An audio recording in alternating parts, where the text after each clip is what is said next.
What's up, everyone, and welcome to session 2 of the toy room renovation. I'm Albert Albanese, and I'm back in my toy room. And unfortunately, I walked up today to shoot my second episode and to do a little work on my toy room, and I walked in on the Toy Room Massacre.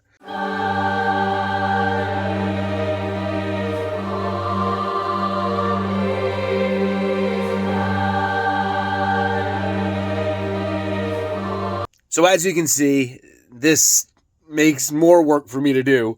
So I'm going to have to fix that shelf in the limited amount of time that I have here today and show off some of the other stuff that I did get accomplished at this time. So I have my work cut out for me. But what I'm going to do every week now is do a little segment of things that I've gotten in the time that I've been away. So I guess this can be the new purchases segment that I'll do every time that I have something new to add to the collection. So the first thing I have is the Roman Reigns, Paul Heyman, Brock Lesnar Tribal Chief versus the Beast Incarnate 3-pack. It's really sick. You can see, I mean, the lighting's not that great, but the Heyman is a sick figure. Let me see if I can... There we go. So Paul Heyman looking great. Roman Reigns in the Bloodline shirt.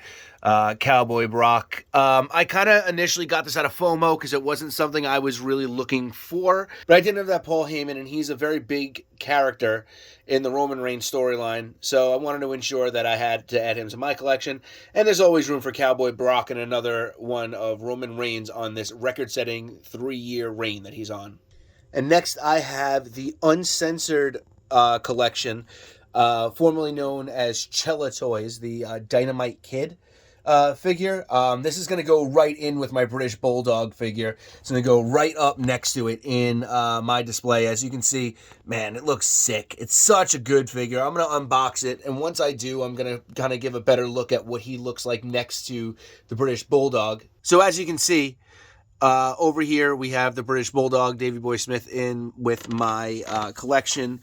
You know, that's kind of around like that British Bulldogs era in WWE. As you can see, those characters kind of at the top row was really more relevant to that time period. So I'll put the Cello one right next to it at one point, and I will also maneuver some of these around.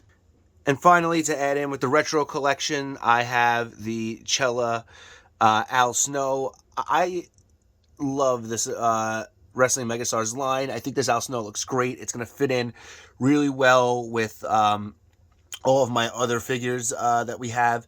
Especially, I know this is a Job Squad Al Snow, so it's kind of like WWE style Al Snow, but I kind of want to put him in with the Sabu that I have from Zombie, because that's kind of the only outlier of a ECW kind of retro style figure that I have right now. But I really like this Al Snow, and I'm glad I picked it up. I originally was just going to get from Wrestling Trader, I was just going to get the Dynamite, but I saw the Al Snow and I said, gotta do it.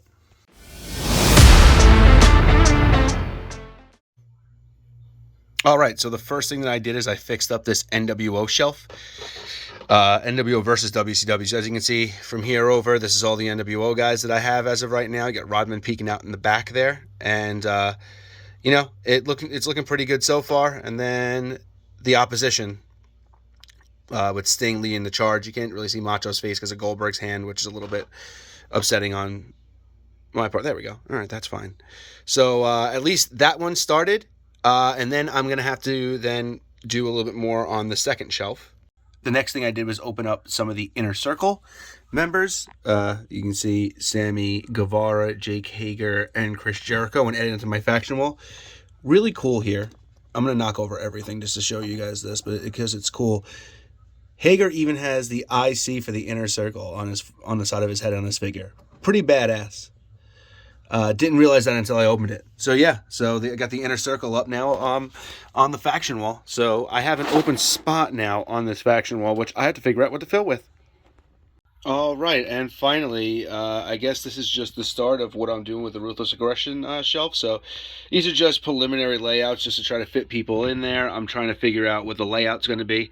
So these are the two Ruthless Aggression shelves here. So I'm in the process of figuring out what's going to go where and who's going to go with who. I have all of these left to unbox, to put out as well on those two shelves, and I have all of these left to still put up. So it's going to be an interesting couple of days for me here. You know, the next time I come back, I'll pick up where I left off here probably and try to finish this shelf out, and then probably move up to this WCW shelf and try to fill in the rest of that with these specific figures. Now, here's the thing.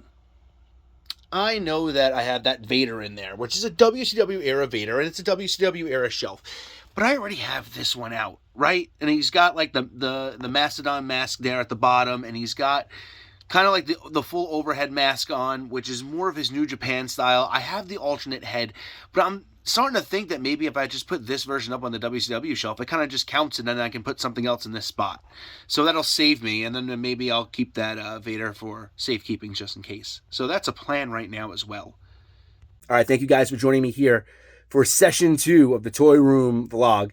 I'm your host, Albert Albanese, and we'll see you next time.